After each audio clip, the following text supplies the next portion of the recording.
ভাইয়েরা আমার, বোনেরা আমার, আমি রাজনীতি করেছি, কোন সময় কিন্তু আমার বউ তো আবার না বুঝতে বিপদ, সেটা হলো আমার স্ত্রী। আর ইংরেজিতে বেশি ওয়াইফ যাই বলেন, আজকে কিন্তু সে আমার সঙ্গে আসা পড়ছে। তাকে নিষেধ দিচ্ছিলাম যে তুমি আর কেন, কিন্তু সে বললো তুমি গুরুদয়াল কলেজের ছাত্র, আমিও তো গুরুদয়াল কলেজের ছাত্রী, যাবো না কেন? দেখলাম যে তার অধিকার আছে, তাও আজকে আসছে কি টিয়া রঙের শাড়ি পরে। টিয়া রঙের শাড়ি মন সবুজ করলে কি হবে? তোমার তো শরীর তো আর সে ধরনের সবল।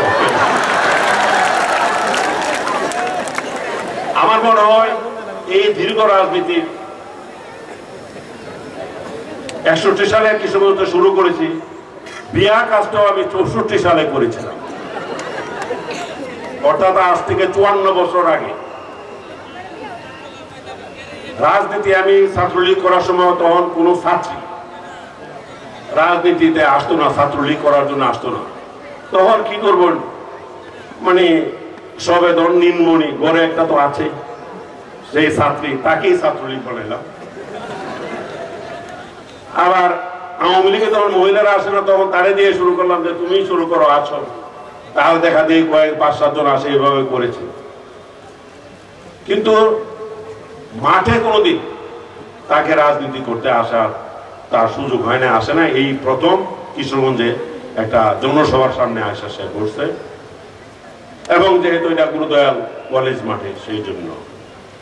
তবে তার অবদান আমি অস্বীকার করি না, কারণ সে 64 সালে বিয়া বসার পর থেকে ছাত্র জীবনে যে ছাত্র ভাইয়েরা আমার না আসতো, তাদেরকে চা বানায় খাওয়াইছে।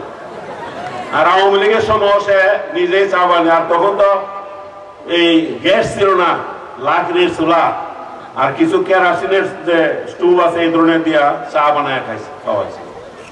তবে আমার কপাল ভালো, বউটা আমার বাইকটা, যদি লম্বা টম্বা থাকতো আমার মনে হয় কোমরটা বেহা হয়ে গেল, চা বানাইছে।